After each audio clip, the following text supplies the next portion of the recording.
Halo guys, balik lagi di channel gue Henry GV. Kali ini akan gue kasih tahu ke kalian apa sih artinya passive income itu yang sering kita denger di mana-mana. Banyak banget juga ada yang bilang kita harus punya passive income begini-begini, kita harus siapin passive income biar pensiun di hari tua itu enak. Wah, terdengar seru juga kalau kita bahas. Oke, artinya apa sih passive income itu sebelum kita lebih dalam membahasnya? Itu menurut pandangan gue aja, menurut pengertian gue aja yang selama ini gue kerjain ya, yang selama ini gue bahas nih, ini yang di video gue sering trading, sering investasi di P2P lending itu ada sesuatu hal yang disebut passive income. Nah, jadi gini, jadi passive income itu yaitu yang dimana kita tanpa menjual tenaga kita, pikiran kita, waktu kita untuk menghasilkan uang. Jadi kita tidur pun, kita jalan-jalan pun, kita melakukan aktivitas apapun yang kita senangi, saat kita tidur pun kita masih dibayar gitu. Ibaratnya kita masih punya keuntungan tanpa kita melakukan apa-apa. Menghasilkan uang ibaratnya gitu, meskipun kita terlibat sedikit. Tapi enggak seperti kita bekerja di perusahaan, bla bla. Nah, kalau kita bekerja di perusahaan nih, kita digaji setiap bulan atau per hari, per jam, per tahun, itu bukan dikategorikan passive income. Karena kita masih menjual waktu kita, menjual tenaga kita, menjual kreativitas kita. Nah, itu bisa dibilang masih dikerjakan atau masih menjual apa yang kita bisa jual. Nah, itu bukan passive income. Oke.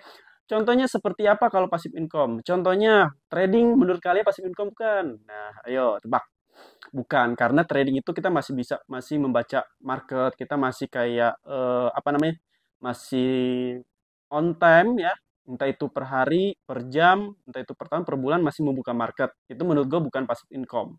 Jadi kalau trading crypto itu bisa dikategorikan bukan passive income, tapi ada yang namanya investasi kripto. Contohnya seperti apa? Yaitu R ya, fitur R. Kalau kalian tahu fitur R apa? Staking juga bisa. Fitur R itu kita beli suatu koin, entah itu Bitcoin, Binance. Nah, kita kunci di fitur yang ada fitur R-nya, entah itu aplikasi A, B, C, banyak pokoknya sekarang ya. Nah, itu kita kunci di situ, kita taruh di situ, udah kita nggak ngapa-ngapain lagi. Mereka tiap hari, tiap bulan, tiap jam, ya ada yang tiap jam, tiap tahun bakalan menghasilkan keuntungan atau bunga. Itu disebut passive income ya. Apalagi kalau besar. Apalagi ya passive income itu saham.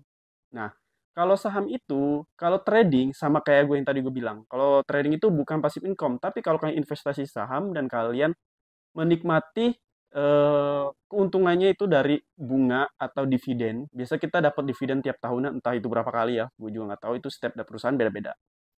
Itu disebut passive income dari investasi saham tanpa kita terlibat di dalamnya. Jadi kita cuman kayak beli saham A dan tiap tahun nanti kita dikasih dividen dari keuntungan yang ya ada targetnya lah dari setiap perusahaannya. Itu disebut investasi passive income. Beda cerita kalau kalian mau trading saham, trading forex.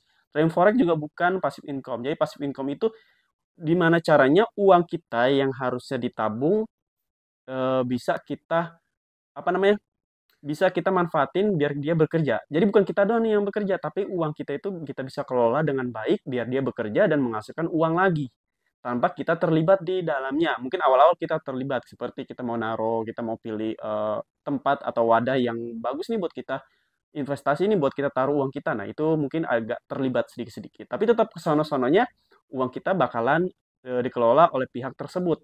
Pihak orang-orang yang kalian percayai, ya kan? Nanti dapat untung tuh setiap jam, setiap menit, entah mau setiap tahun, kalian dapat keuntungan dari uang kalian yang udah kalian taruh di tempat tersebut. Nah, itu disebut passive income. Enak kan?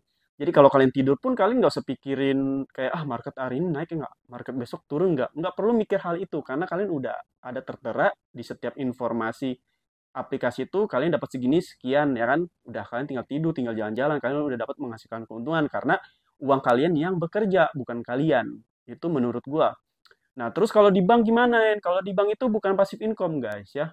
Kecuali deposito. Nah, kalau deposito iya bener. Kalau deposito itu passive income. Tapi kalau kayak nabung di bank biasa, itu malah menurutku bukan investasi juga. Tapi kita malah kena biaya cas seperti fee. Biayanya itu biaya admin biasanya ya tiap bulan. Pemotongan entah itu 10.000, 5.000, 15.000 itu tergantung dari pihak bank masing-masing atau kategori kartunya. Mungkin nanti gue bahas itu soal itu. Nah, jadi enaknya kalau passive income itu benar, banyak yang bilang harus punya passive income benar banget. Kita kan nggak tahu. kita itu ada masa di mana kita lagi sehatnya, lagi nggak enak badan, lagi dipecat, di PHK, amit-amit ya. Nah, kita harus menyiapkan gimana caranya kita bisa menghasilkan uang kita ini yang harusnya ditabung ke bank yang nggak jadi apa-apa, tapi kita investasiin ke produk yang dimana kita tanpa terlibat di dalamnya menghasilkan keuntungan yang menguntungkan kita. Tapi tetap resikonya juga harus kecil, jangan terlalu besar. Kan setiap investasi punya resiko masing-masing. Oke? Banyak sih sebenarnya kalau kalian mau tanya apa aja sih yang passive income itu jenis-jenisnya yang mana aja. Tadi gue bilang kripto bisa, investasi kripto. Terus reksadana bisa, reksadana termasuk ya. Sebenarnya itu udah gue jelasin di video sebelumnya. Kalian bisa cek ya di playlist ya, playlist YouTube gua.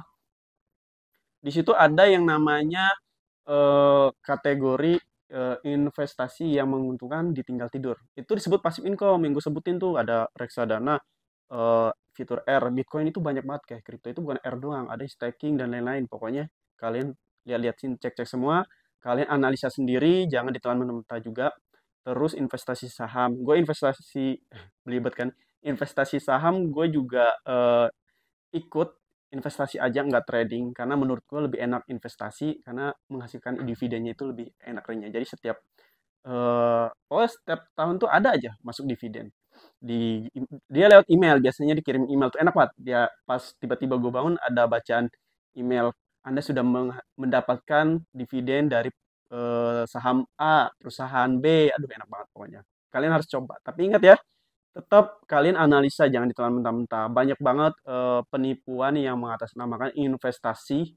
Banyak banget pokoknya yang menghalalkan segala cara buat mencari keuntungan yang besar. Apalagi kadang bunganya besar, bla bla bla.